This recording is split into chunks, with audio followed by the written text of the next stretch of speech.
Welcome, Aquarius. This is Regina from Pacific Tarot getting ready to do your new moon in Cancer reading. I made this video yesterday, but I made it without sound, so here we go again.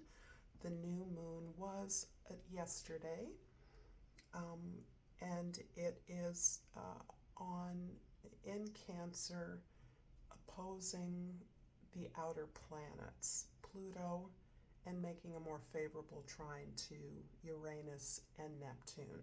So this is a time of global shifts and personal healing. Let's get started, Aquarius, with your reading. Your overall energy is the Two of Wands. The Two of Wands suggests that you're waiting on something. You may be making a plan to move forward in a certain direction, and you're still wondering and waiting on some information.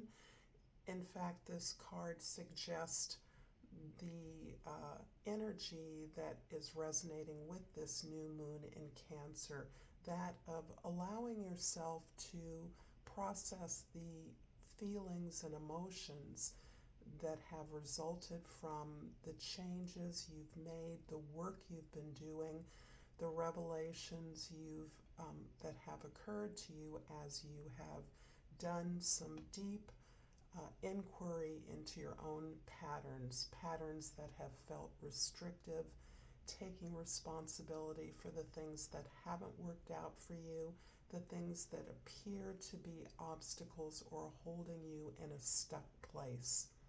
So this is an energy of ups and downs as you consider your movement forward during this very intense time of heightened intuition for you. In the 10th house, the house of your social identity, the King of Wands is a very different energy. This is an energy of leadership, of passion, of moving forward with a highly energized energy that you have learned to keep under control, that you are learning, you've mastered and focused in such a way that you are determined, you are motivated, and you are able to motivate others. Others are seeing you as a leader, as someone who knows the direction in which they are heading. And that is part of what you have been projecting into the world as you cultivate a new step forward. In the first house, the Seven of Swords. This may be some of what I'm picking up from the overall energy, where you are feeling overwhelmed, feeling the residue of this strong emotional currents, memories, things that others have said, the response that you've received from others that has been less than favorable, that has been overly critical, or perhaps that has not taken your ideas seriously at all.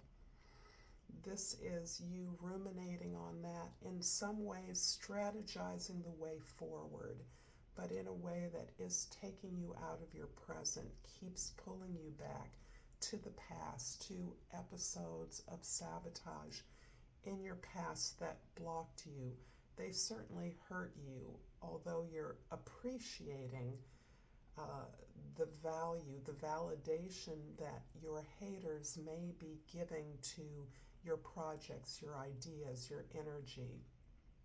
The resistance you're experiencing within yourself and outside of yourself is really validating that you're on to something important, big, and that is taking you out of a place where others have seen you. In the fourth house, the Knight of Swords, in your house of home, your history, your family, is describing your approach to this combination of energy, passion, and reason and logic. You are continuing to pursue your truth. You're looking at the exploration of your challenges and the assumptions you've made about them. You are interrogating your own beliefs as you explore the belief systems, the ideas, the concepts, and thoughts of others.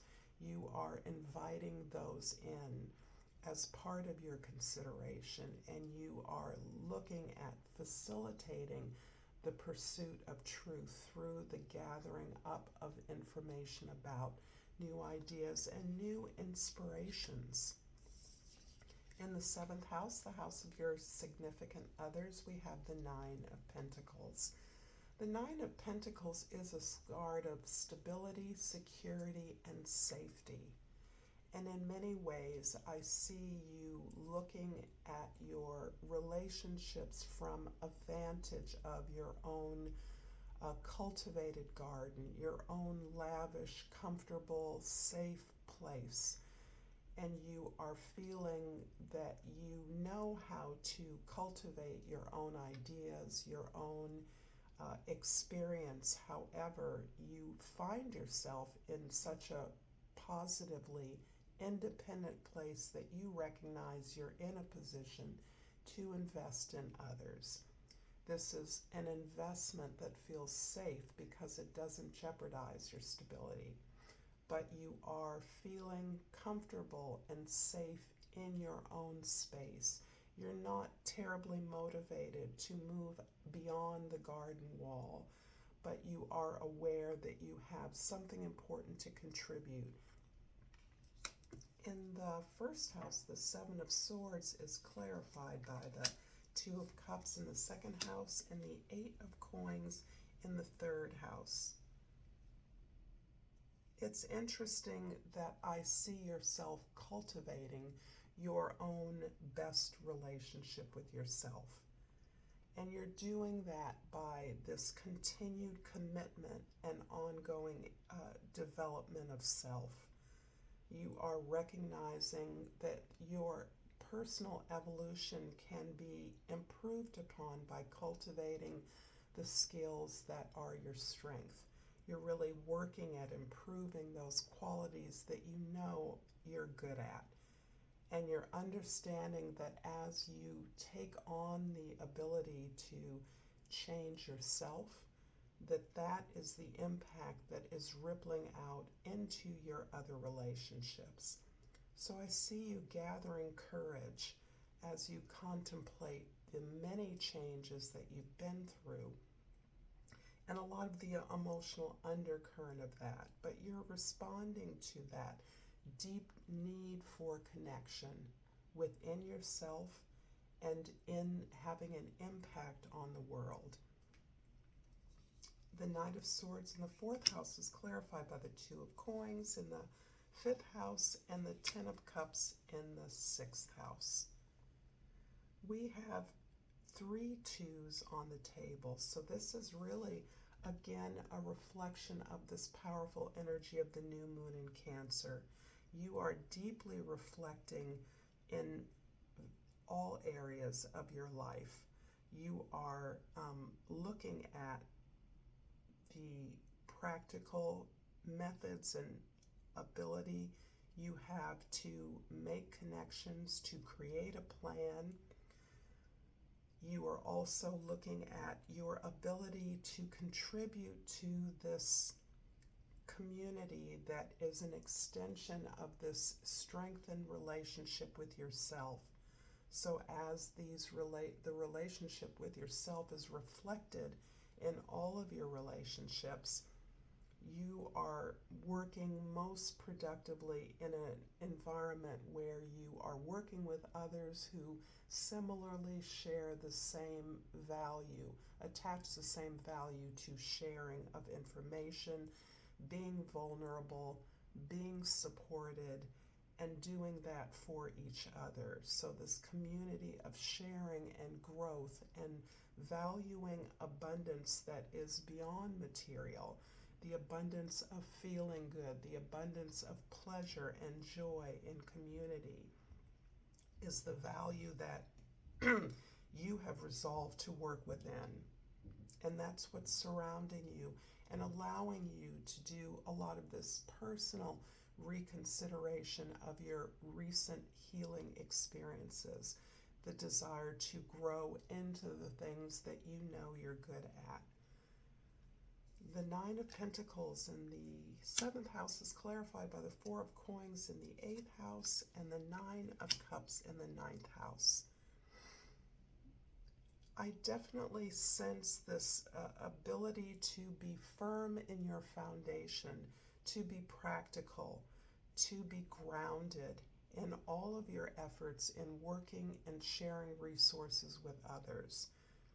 You already know that you are committed to amplifying this ability to develop yourself so that you can contribute at the level that you believe you are capable of. You have a lot to give, and you feel a lot of joy in that exchange of information, of values, of upliftment in whatever way you experience it.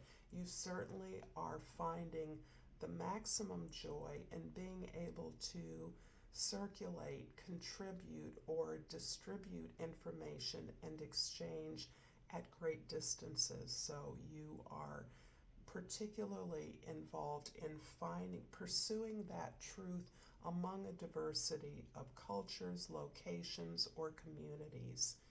That's what gives you joy. It is making those connections, and they feed you at an emotional level. So there is an interesting kind of dichotomy that I'm picking up between this ability to mine your emotions as a way of validating your best move forward, the next steps forward for you, as you pursue the perspective, the thoughts, the inspiration, the truth that you feel is yours to contribute and share back with your community. The King of Wands in the 10th house is clarified by the Fool in the 11th house and the High Priestess in the 12th house. This is powerful, as these are the two major arcana that are showing up for you most powerfully. The High Priestess really takes us back to the 3 twos that are already on the table. She is the 2, and she, like the moon, that is the signature of her wisdom and energy. You are recognizing that the knowledge has given you, the knowledge you've accumulated has given you the ability to know what to do, to know what to say. However, the wisdom of the High Priestess is giving you the wisdom, the understanding of when to apply what you know and how to apply it. So that is, I believe, the dance that is underneath a lot of the conditions you may be experiencing right now. The difference between knowing and when to share what you know, how to share what you know. This wisdom absolutely comes as a function of age, but you're tapping into not simply the experiences of this life, but you may be tapping into prior experiences through ancestors, through relatives, through historic figures that you admire. You're tapping into an ancestral lineage as you consider your next moves. You're also on the precipice of a very highly risky opportunity. And risky simply because it represents the amount of emotional